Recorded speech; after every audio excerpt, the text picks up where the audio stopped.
My name's Martha, and I'm a history teacher.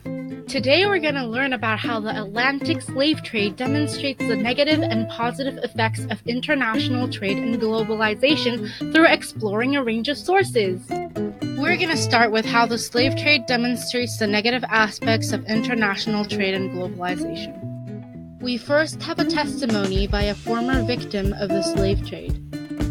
This quote is from the Federal Writers Project Slave Narrative Project, Volume 14. Millie Williams, age 86 when this interview was held, was sold into slavery as a baby in the early 1850s. Slave Narratives, a folk story of slavery in the United States, is a massive compilation of slave narratives collected from 1936 to 1938. The purpose and the reason why this compilation was made was to document stories and testimonies by former slaves. So what are the values of this source?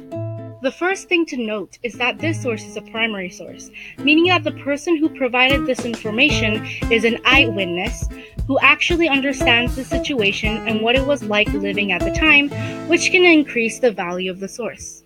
Another thing to keep in mind is that since this is a testimony, her words are not edited or filtered, which verifies the accuracy of the information. Additionally, this source is an excerpt from an interview, which means that the interviewer was able to ask questions. This helps us have a clearer understanding of her story. Spoken words also allows us to have an insight into the person's thoughts and is more detailed as the person is able to explain things easily when speaking rather than writing.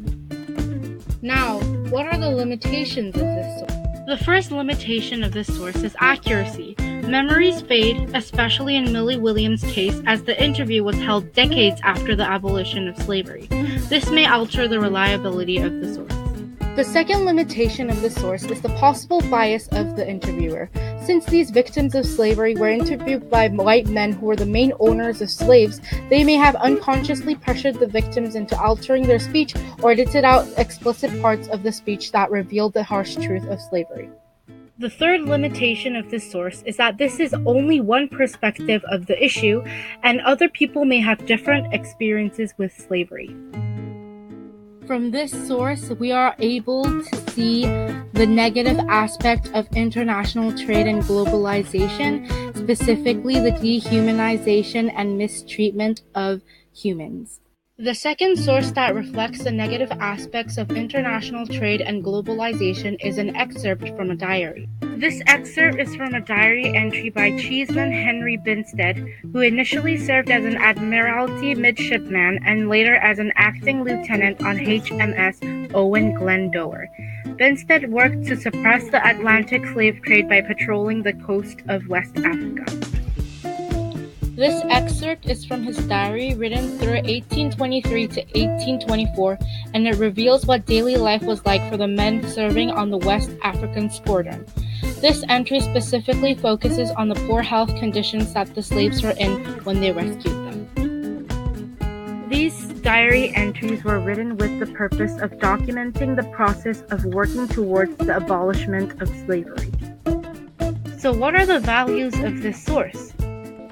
Like the source before, this is also a primary source which can increase the accuracy of the information. Secondly, since diaries are mostly written daily or very frequently, the information on it will be the person's very fresh memory, and so we do not have to worry about the person forgetting details. Thirdly, since diaries are private and personal, the writer can be very honest and provide us with uncensored, truthful insights. Now, what are the limitations of this source? The first possible limitation of this source is that the writer may have had a view of his diary being published in hindsight, causing bias or altering facts to make himself look better. Additionally, since Binstead was working towards the abolishment of slavery, and if he believed that his diary was being published, a possible limitation may be that he exaggerated some areas of his accounts to make people sympathize even more for the slaves.